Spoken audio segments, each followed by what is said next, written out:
Hello, and welcome back to Sound Science and Music Therapy. Learn the fundamentals of music and sound therapy, also known as vibroacoustic therapy, and the true science behind it. Learn the hows and whys of why most people practicing it today are not doing it right and falling short. Learn how to avoid the common traps and pitfalls based on conspiracy theories, really bad information, and those self-described New Age gurus. Become your better self today, a more relaxed self, a more confident self, an awake, alert self, a self with improved memory and cognitive functionality, the self you aspire to be. Awaken your inner self and discover the best of you still sleeping inside of you. Start your music and sound therapeutic journey today. Hello, everybody, and today I would love to talk about something that affects all of us, and that is chronic pain.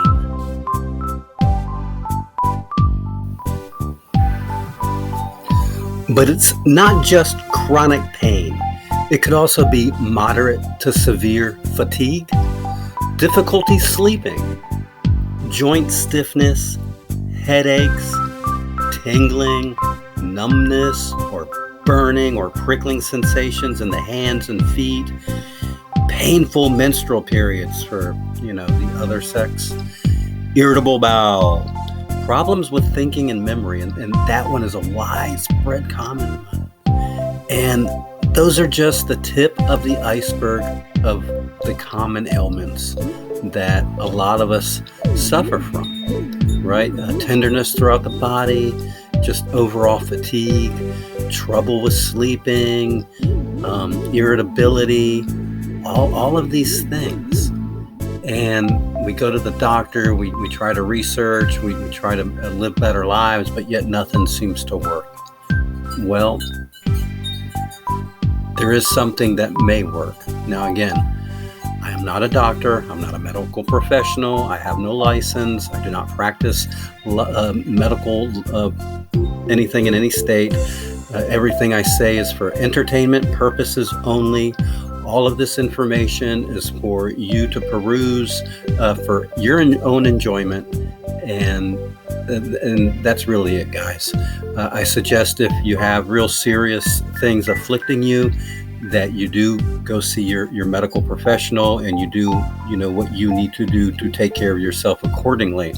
But what I would like to point out is that where I do get my information from, which is where we're going to get to in a minute, is from the direct source. It's always from the United States government, the American Medical Association, reliable sources that, yes, they do change when new information comes along, but until that new information comes along, it is the best information we have at the moment.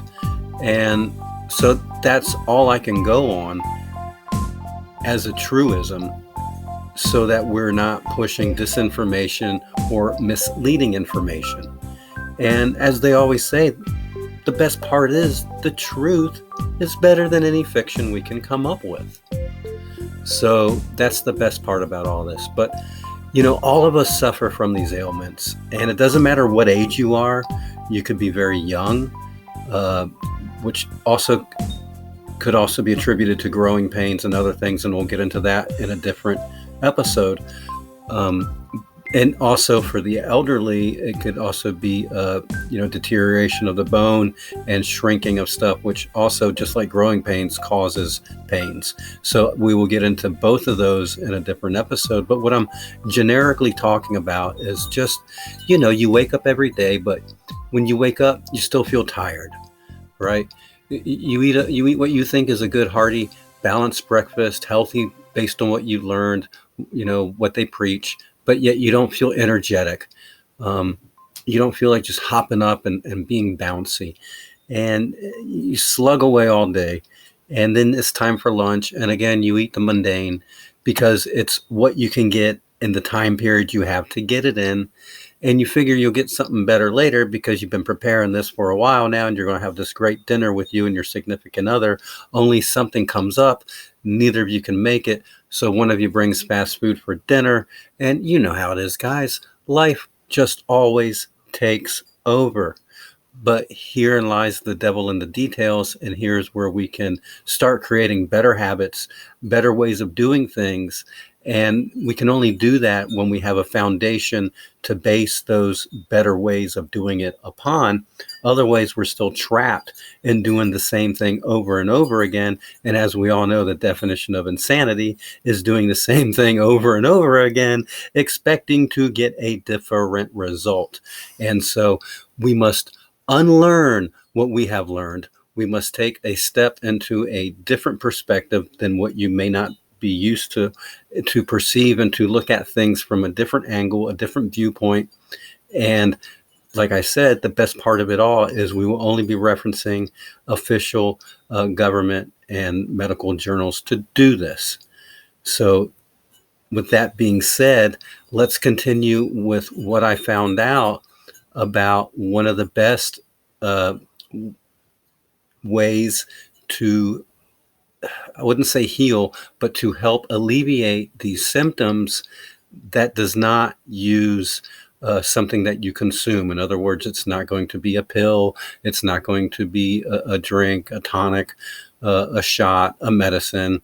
I do suggest and always recommend that you eat healthy, and I point that out in a lot of my videos, but I think most of you understand that, and we need to really dive deeper in that for a different video, so I don't want to touch on that. What I really want to touch on is the super healing language that is frequencies.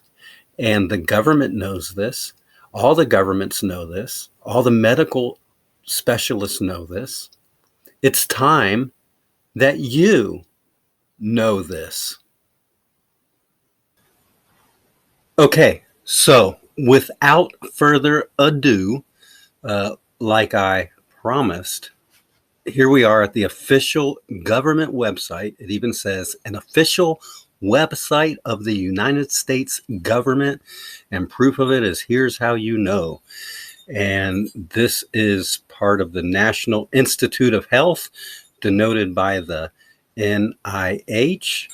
And this is their National Library of Medicine and their National Center for Biotechnology Information.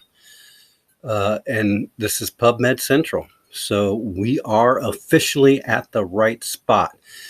The journalist participating in this, well, actually, this is a 2015 January through February study.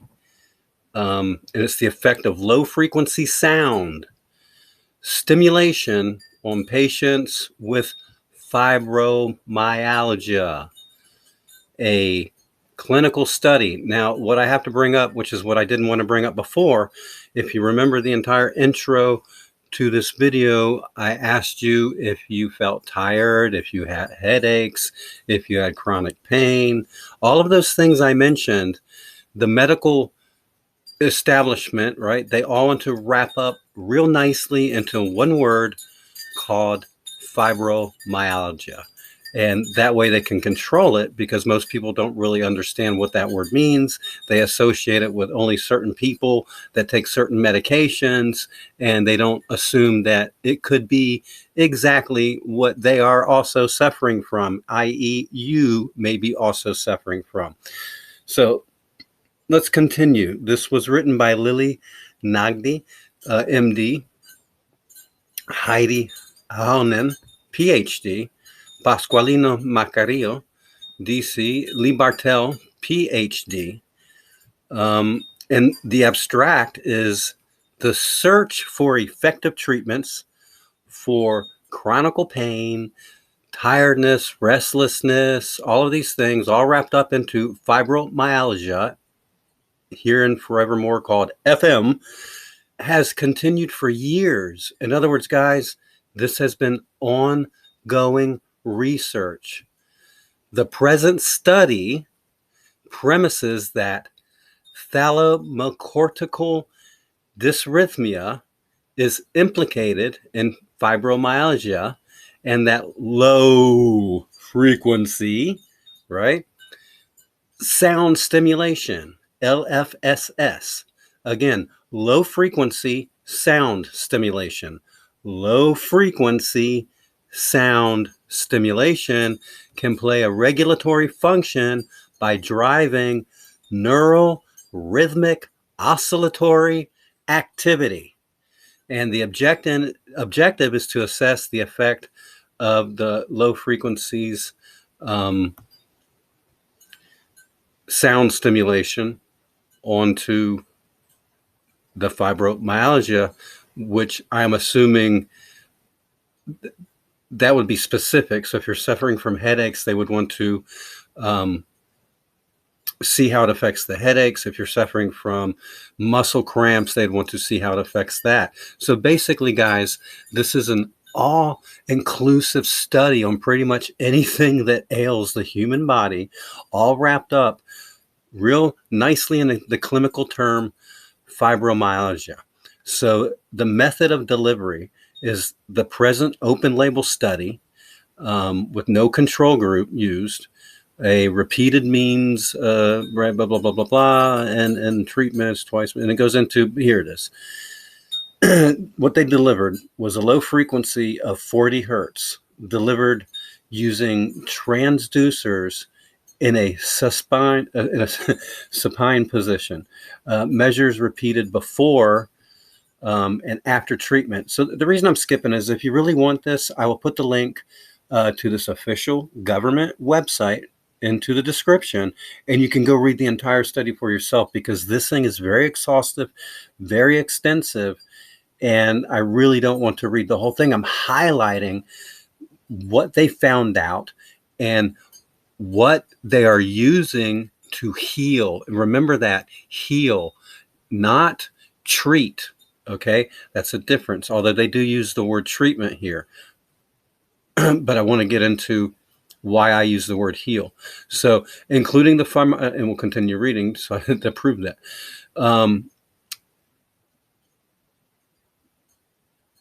So what they did was the results, and this is the best part.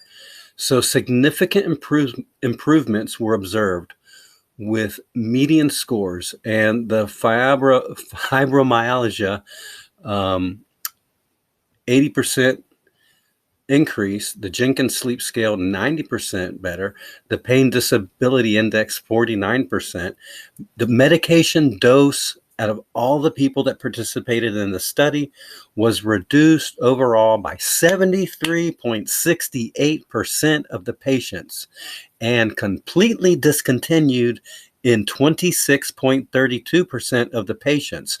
Now, people, that is serious. If you have relatives, or you yourself, or you have children or family members that are important to you, then that are suffering and hooked, not hooked mentally, but maybe mentally, but also because of the pain and everything else, they are on these medications that they have to go to the doctor, they have to be prescribed. It causes a lot of, it just causes a lot of in your environment and your way of living, when it can all be avoided.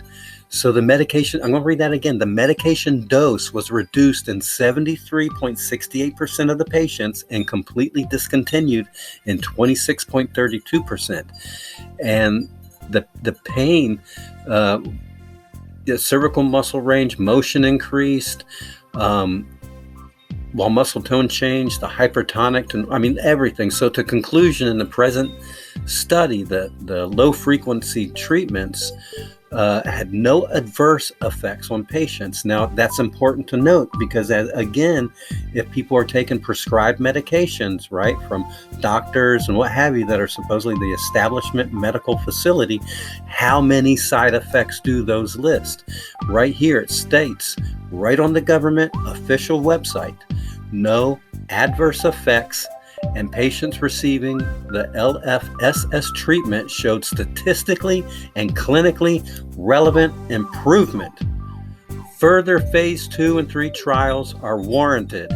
So the key words on this are 40 hertz, fibromyalgia, low frequency, music medicine, neural circuit dysrhythmia, and rhythmic sensory stimulation.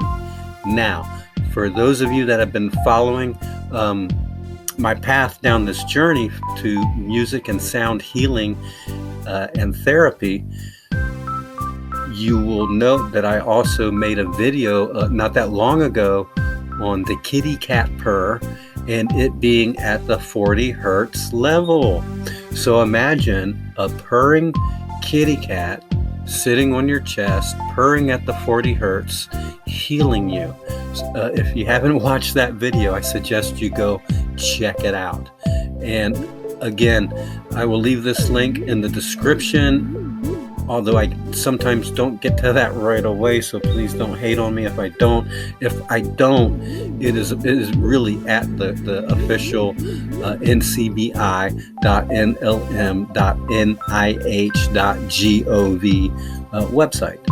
And it's under the title, The Effect of Low Frequency Sound Stimulation on Patients with Fibromyalgia, a clinical study. If you guys notice when I mess up, I don't edit it out. I don't reshoot. These are not perfect videos because everything is a one-off, just like most of the music that you will listen to, that you'll hear from me put up. There's no editing, there's no nothing. And here's why. I love to laugh at our mistakes. To err is perfection, right? That's what makes us perfect. It is because we err. So don't hate on it. It's what we do. It's how we improve. It's how we advance. It's how we get from here to there and how we move forward. But really, I suggest you guys go look at this and read it. And it's a huge paper. I just read you basically the abstract. The entire paper is very lengthy, and I suggest you read it for yourself. It is very enlightening, especially, like I said, if you know people or you yourself are taking prescribed medications and you see how damaging it is to your sympathetic nervous system, and if you know how key your sympathetic nervous system, your gut, is to all of your health, your gut senses, your gut reaction, pardon the term, speaking out your ass, but all of these things relate around that area that we actually is our soul, right? Our solar plexus, our soul, which is why we are soulmates when we mate there. And it is the other extension of the brain that we just think we are, right? It is the yin to our yang, and our life force travels up and down the spinal cord. All of that is in the caduceus and all of these things. And again, I have that in another video. So again, go check these videos out, guys. What are you waiting on? And I'll catch you on the next one.